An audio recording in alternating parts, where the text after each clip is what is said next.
Welcome back to the Unspoken Chair.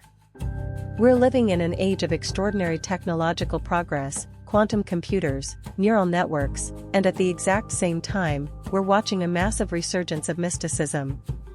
Birth charts, tarot, karmic contracts, and the search for signs from the universe have become a whole new language of connection.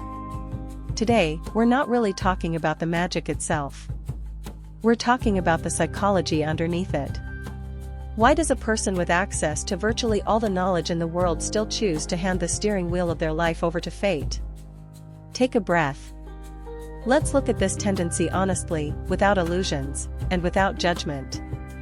Historically, spikes in interest around mysticism have always coincided with world crises. Today, in an age of turbulence and information overload, humanity is running low on adaptive resources. Psychologically speaking, why does our brain fall back into magical thinking so easily when it meets chaos? Is it a defense mechanism? An attempt to cope with existential anxiety? Or simply a desperate reach for the illusion of control?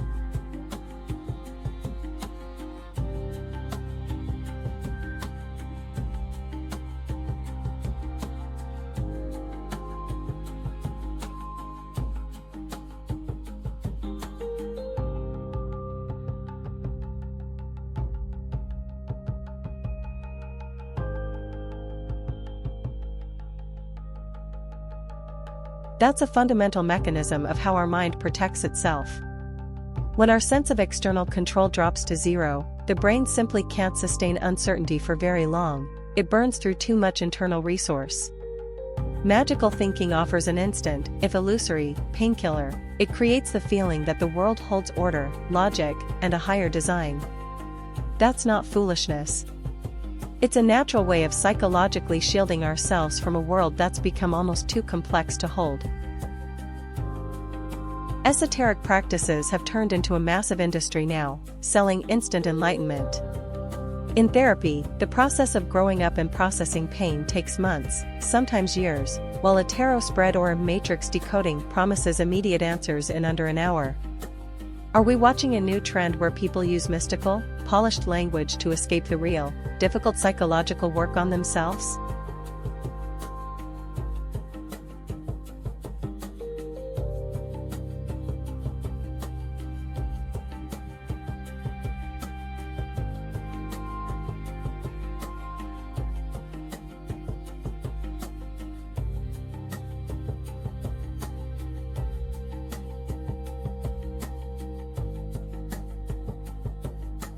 You're pointing to something really important, the romanticizing of avoidance. It's so much easier to blame communication struggles or personal immaturity on Mercury retrograde, or working through a karmic knot, than it is to walk into therapy and honestly look at your own behavioral patterns.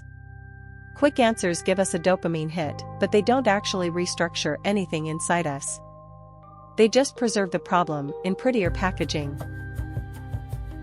Modern pop psychology and esoteric culture gave us the concept of a karmic partner. People stay for years in abusive, destructive relationships, comforting themselves with the idea that they're going through an important spiritual lesson, or paying off a debt. Where's the real line between genuine growth through crisis, and a plain, unhealthy attachment that's just been given a beautiful name?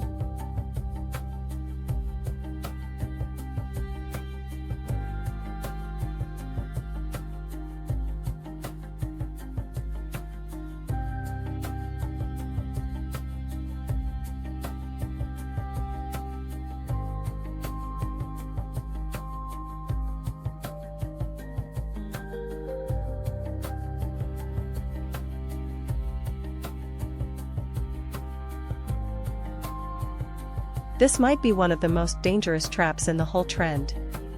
The concept of a karmic lesson often becomes the perfect cover for the pain of rejection and an anxious attachment pattern. It's unbearably painful to admit, I'm not loved, and I'm being treated poorly. It feels much gentler to think, I'm living through a great spiritual, transformative connection. But real maturity begins exactly where we lift that poetic veil, and choose our own safety instead. Modern society is drowning in hyper-responsibility and burnout, and as a response, we're seeing a trend toward losing personal agency, where people literally hand over their power of choice to the universe, or to a tarot spread, or a prediction. Why has it become so unbearably hard for us to carry the weight of our own decisions? And what are the psychological consequences of getting into the habit of checking every step against an outside authority?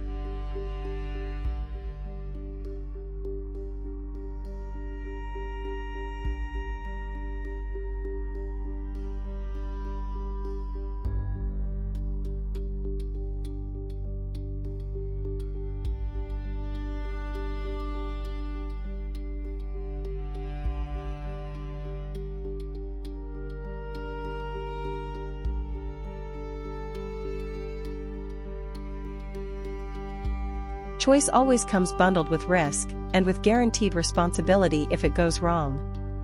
When you make a decision yourself and it fails, there's no one to blame but you. But when the cards decided, or if the stars decided, the responsibility quietly shifts to something outside of you. That builds a kind of infantile stance over time. A person slowly loses their inner footing, and their connection to their own intuition, turning into a passenger in their own life. One last question, and this one brings it all together. If we set the extremes aside and look at this through the lens of Carl Jung's depth psychology, archetypes, metaphor, working with the unconscious, can an interest in symbolic systems actually be a healthy part of self-discovery? How do you use a tool like this without losing your grip on reality, and while still remaining the author of your own life?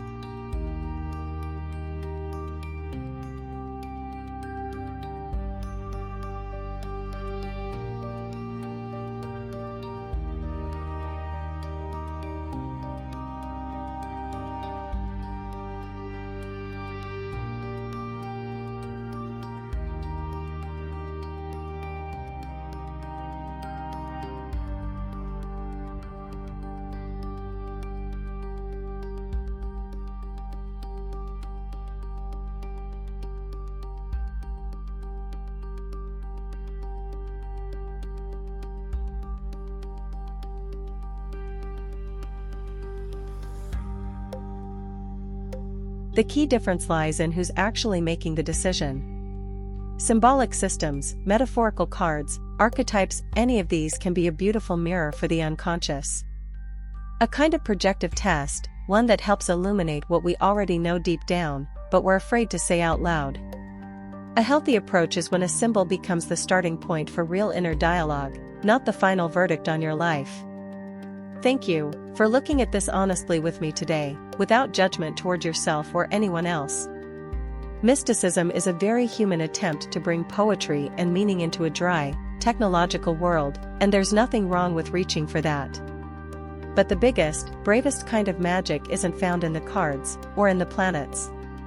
It's in your own capacity to sit with uncertainty, look reality in the eye, and say, "This is my life, and I'm the one who decides." Before you go, I'd love to know, what's your biggest takeaway from today's episode?